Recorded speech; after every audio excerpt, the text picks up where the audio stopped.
Quiero compartir esta palabra que el Señor me la dio exclusivamente pensando en esta obra literaria. Y voy a utilizar el texto áureo para el final. Voy a empezar al revés. Voy a empezar con un salmo, una escritura del Salmo capítulo 13, verso 3, para poder dar lugar al pensamiento en este día. ¿Estamos listos? Gloria a Dios. Salmo 13:3, leo de la traducción lenguaje actual. Dice: mi Señor y Dios, vas a tenerme siempre olvidado, vas a negarte a mirarme, debes seguir mi corazón siempre angustiado, siempre sufriendo. ¿Hasta cuándo el enemigo me va a seguir dominando? Mírame y respóndeme. Ayúdame a entender lo que pasa. De lo contrario, perderé la vida. Señor, gracias por tu palabra. Ella es bendecida. Habla a nuestro corazón a través de ella y edifícanos en el nombre de Cristo Jesús. Amén. Estas preguntas posiblemente son las respuestas a la persecución de Saúl a David, que se menciona en Primera de Samuel, los capítulos 21 y 22. O quizás mientras huía de su hijo Absalón, también historia mencionada en Segunda de Samuel, capítulo 15 y verso 16. Lo cierto es que son 5 preguntas idénticas a las que cada uno de nosotros en alguna ocasión le hace al Señor cuando atravesamos grandes retos en nuestra vida. Somos capaces de decirle a Dios: no me atiendes, Dios, no me miras, estoy en angustia, no veo que haces nada, escúchame, oh Dios. Pero Él solo está en un aparente silencio. Quizás podríamos discutir las causas de por qué Dios no responde. Y si Dios me habla, ¿por qué no lo oigo? Bueno, la contestación está en el libro. Lo relevante en este momento, lo relevante hoy, es hablar sobre el silencio. Y rara vez utilizo el idioma original para traer alguna exégesis o interpretación bíblica. Pero voy a hacer una pequeña excepción para poder explicar el contenido de este libro. Y para eso necesitamos ir a la raíz, a la etimología de la palabra silencio. Y de alguna manera es interesante porque de alguna manera Dios vincula toda su creación con el idioma hebreo, con el fin siempre de comunicarnos algo y de que le podamos adorar siempre. Ahora, tocando el núcleo de esto, la palabra silencio, que es la palabra en discusión, la palabra silencio es una palabra del hebreo original que dice de mamá. Suena como mi mamá, ¿verdad? A mi mamá. De ahí proviene la palabra silencio. Pero también sale la palabra Adán. Y Adán sale de la palabra Adama, que es tierra y es suelo. Interesante, porque también sale la palabra dam, que es sangre, o la palabra adom, que es rojo, la palabra dema, que es lágrimas. Pero de esa misma raíz de mama o de mamá proviene la palabra sonido. Entonces, tendríamos que pensar cuál es el vínculo entre Adán, sonido y silencio. Es sorprendente porque no lo podemos entender en español. no lo podemos entender en inglés ni en ningún otro idioma, sino en hebreo. La palabra silencio es contraproducente, es paradójico. Porque silencio y sonido prácticamente en el hebreo son sinónimos, no en nuestro idioma. ¿Están aquí? No se lo voy a explicar, el resto está en el libro. Pero sí le voy a explicar la naturaleza de Dios para poder entender esto. En la naturaleza de Dios, Dios se revela de tres maneras. Esto registrado en Génesis capítulo 1. En tres maneras se revela el Señor. Número 1, lo vemos creando. En el verso 1 dice que en el principio creó Dios los cielos y la tierra. Entonces ahí está Dios manifestándose, creando todas las cosas en ese verso. En el verso 2 vemos a Dios moviéndose. Dice el verso 2, y el Espíritu de Dios se movía sobre la faz de las aguas. Pero en el verso 3, o a partir del verso 3, vemos a Dios, o escuchamos, podemos decir, escuchamos a Dios hablando. Porque de ahí en adelante, casi todos los versos comienzan, y dijo Dios.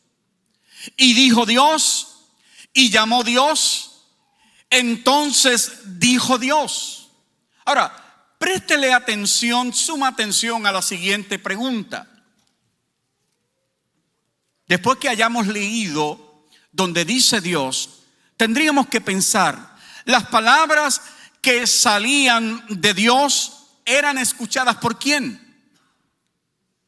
¿Quién estaba allí para recibir esas palabras? ¿A quién le estaba hablando Dios? ¿Quién podía registrar lo que Dios estaba hablando? ¿Quién podía comprender la palabra de Dios? Interesante, porque los humanos no habían sido creados. Todo ser humano que tenía oído, que tenía orejas, no podía escuchar porque Dios todavía no los había creado. Ahora, es importante entender esto, que en el campo auditivo del oído, la frecuencia fluctúa. Y los músicos y técnicos me pueden entender en esto. Fluctúa entre 20 Hz, que son los tonos bajos, y 20 kilohertz, que son los tonos altos. Yo sé que hablé en chino para algunas personas, pero lo que quiero que entienda es que el ser humano no va a escuchar más allá ni más atrás de esas frecuencias. Nuestros animalitos, como los perros, ellos sí pueden escuchar. Y quizás otros animales. Pero el ser humano está entonces en ese rango. Ahora, si los humanos no habían sido creados, entonces no tiene relevancia alguna creer que solo Dios habla en ese espectro. ¿Es cierto? No tiene importancia alguna. No debemos atender eso, sino entender que Dios habla, ya me estoy adelantando, Dios habla de muchas maneras, aún fuera de lo que nosotros podemos escuchar. Quiere decir que desde nuestra perspectiva, mientras Dios creaba, todo lo dijo en silencio. Así como quedó la audiencia ahora. Dios iba creando en un silencio para los seres humanos. Quiere decir que tú no oigas a Dios no significa que Él no te está hablando. Que tú no veas a Dios no significa que Él está ahí. Que tú no sientas a Dios no significa que Dios no está dentro de ti. Amén. La prueba de esto la dijo un joven amigo de Job llamado Eliú. En Job capítulo 33 y verso 14, quiero leer dos versiones para que podamos entenderlas mejor. La versión Dios habla hoy dice: Dios habla de muchas maneras, pero no nos damos cuenta. La versión que más me gusta es la Nueva Versión Internacional, que dice de la siguiente forma: Dios nos habla una y otra vez. Estoy hablando con usted. Dios te habla una y otra vez, aunque no lo percibamos. Como dice mi pastor en Puerto Rico: agarre ese gato por el rabo. Dios te está hablando todo el tiempo, aunque no lo percibas, aunque no lo sientas, aunque no lo escuches. Entonces, para entender la naturaleza de Dios, no puede y jamás podrá ser desde la perspectiva adámica. No olvides que Adán proviene de la Adama, del suelo, de la tierra, de lo natural. Y desde su caída, desde el pecado, todo lo percibe desde lo natural. El apóstol Pablo lo explica de esta manera en 1 Corintios capítulo 2 y verso 14, donde dice: pero el hombre natural, en el griego sería suchikos, lo adámico, dice que no percibe las cosas que son del espíritu, porque para él son locuras y no la puede entender, porque se han de discernir espiritualmente. Entonces, la verdad detrás de este verso es como Dios se reveló.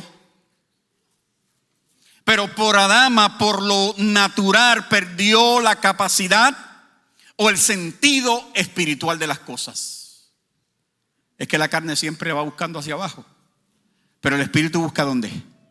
Dice Gálatas capítulo 5, 16 y 17: digo pues, andad en el espíritu y no satisfagáis los deseos de la carne. ¿Oyó eso? Porque el deseo de la carne es contra el espíritu, y el del espíritu es contra la carne, y estos se oponen entre sí para que no hagáis lo que quisieres. Y esa es la lucha que hemos tenido, o la humanidad ha tenido desde el principio. ¿Se acuerdan cuando Dios pone su espíritu en Adán? Lo que hizo Dios fue que se metió en Adama. Lo que hizo Dios fue que se metió en aquel cuerpo de barro formado de la Adama, y de ahí, del Espíritu de Dios y de la Adama, de lo natural, formó un ser espiritual que se llamó Adán. Así que nosotros operando en Adán, operando en Adama, que es la carne, no podemos percibir la plenitud de la naturaleza divina. Y eso incluye su silencio. Más detalles en el libro, porque no vine a hablar del libro, solo vine a presentárselo. Entonces, hay algo divinamente adherido en el silencio que no acabamos de comprender. Hay algo en el silencio que todavía no entra en nuestra mente, en nuestro intelecto, en la capacidad que tenemos como seres humanos. Y es que el silencio, escuche bien, el silencio es la expresión más sublime, más excelente, más elevada de Dios. Y hay unos ejemplos bíblicos para eso. Estoy diciendo que Dios habla en el silencio. Es interesante porque en Habacuc capítulo 2 y verso 20 es la orden de Dios que dice: Dios está en su templo, calle delante de él toda la tierra. Es donde Dios entonces le pide silencio al ser humano. Y ese silencio que Dios le pide al ser humano está en el libro. Yo como que los estoy obligando, ¿verdad? Pero se va a gozar, se va a gozar. Luego está el silencio intertestamentario, aquellos 400 años entre el Antiguo Testamento y el Nuevo Testamento, donde parece que Dios no dijo nada, pero aquí le voy a decir que Dios sí habló. Porque si percibes el silencio desde la forma humana, no podrás entender cuando Dios habla en su silencio. En Mateo capítulo 26, 61 al 65, Jesús está antes de la crucifixión, está ante el sacerdote Caifás, y parece que no tuvo defensa en ese momento. En su momento de silencio parece que no había nada que decir. Luego en Juan capítulo 8 hay otro evento con la mujer acusada en adulterio, donde parece que Jesús quedó sin recursos, sin apologética para poderle hablar a aquellos líderes religiosos que estaban acusándola a ella y por consiguiente lo querían acusar a él. Y en Apocalipsis capítulo 8 leemos sobre el silencio de la media hora en el cielo, donde parece que cesó la palabra de Dios, donde parece que Dios en su silencio no dijo nada. Pero es en Primera de Reyes, capítulo 19, donde el idioma hebreo nos arroja luz acerca del misterio del silencio de Dios. Porque mientras el profeta Elías, después de haber presenciado una de las manifestaciones más icónicas de toda la Biblia, ahora está huyendo por las amenazas de la esposa del rey. Entonces recibe Elías la instrucción de subir al monte de Dios y esperar la aparición. Vea esa palabra, escuche esa palabra, aparición. Pero el problema es que cuando la gente lee ese pasaje, piensan que la aparición fue lo siguiente. Vamos a leerlo, verso 11. Dice, él le dijo, sal fuera y ponte en el monte delante de Jehová. Y he aquí Jehová que pasaba, o sea, Jehová estaba en movimiento, ¿se acuerdan? Porque Dios siempre está en movimiento, aunque no lo sientas, aunque no lo veas, aunque no lo escuches, ahí está Dios en movimiento.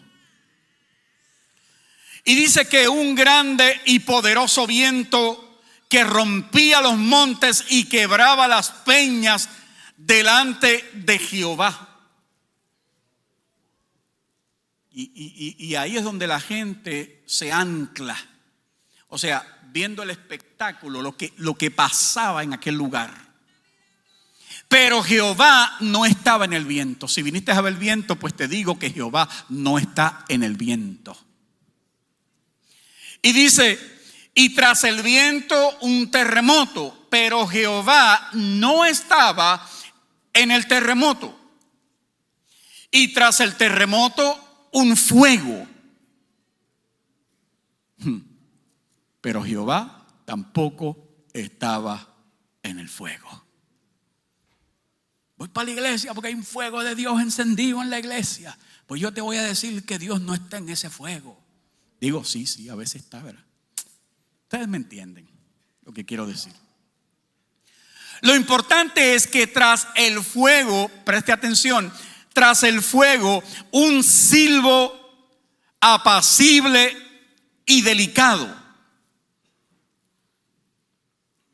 En hebreo esto es kol de mamá daká, que traducido es pequeño sonido tranquilo. Acuérdese, Dios no está en el viento, Dios no está en el terremoto, Dios no está en el fuego. ¿Dónde está Dios? Ya usted lo sabe. Entonces, kol, que se deriva de mamá también es sonido. De mamá, tranquilo o silencio. De acá, pequeño, diáfano, casi transparente, que no se puede percibir. Entonces la traducción que se acerca más al hebreo es un sonido de fino silencio.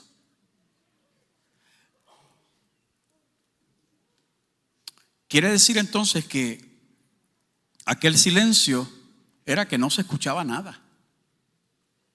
No se escuchaba absolutamente nada. Y se resume como un silencio ensordecedor, que tengo un capítulo completo sobre eso. Un silencio que es tan fuerte que campanea dentro de nuestra mente, de nuestro cerebro.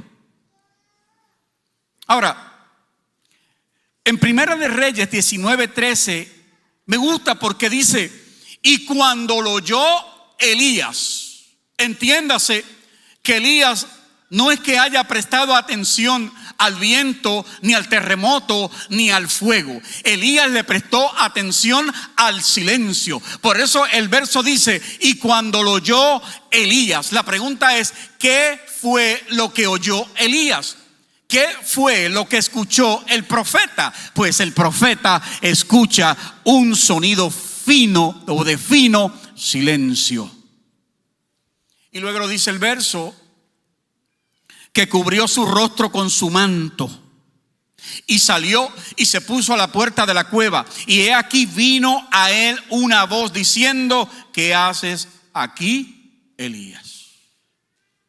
Y la enseñanza en esto está en que Elías tuvo que prestar atención al silencio antes de escuchar la voz de Dios.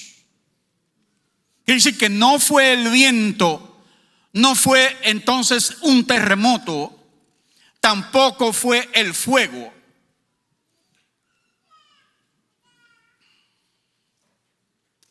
Y la pregunta es: ¿dónde está el Dios de Elías? ¿Dónde está el Dios de Elías? Pues el Dios de Elías está creando. El Dios de Elías se está moviendo.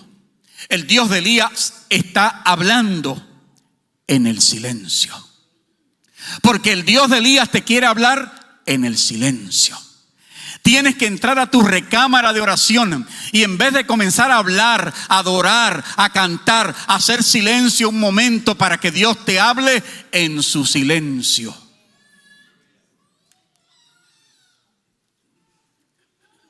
Ahora sí concluyo ya. Le dije que era rápido. El ejemplo de el profeta Elías, cubierto por el silencio, nos enseña que Dios no necesariamente está en una algarabía, que Dios no necesariamente está en un mover o en un avivamiento o en una palabra escuchada. Que hay muchas personas, como algunos de nosotros,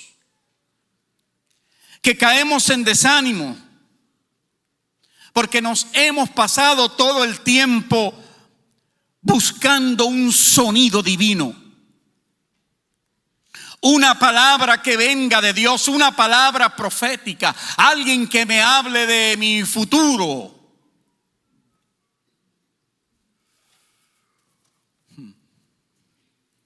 Sin embargo, este pasaje nos muestra, iglesia, que en los momentos de completo silencio, casi ensordecedor, allí está Dios. Que la próxima vez que no lo escuches, Él te está hablando. Que la próxima vez que no lo sientas, ahí está contigo a tu lado. Que la próxima vez que mire al cielo y lo veas distante, Él está contigo para hablarte, para responderte. La clave está en aprender a escucharlo cuando parece que no dice nada. Así que si deseas aprender cómo escuchar el silencio de Dios, está en el libro.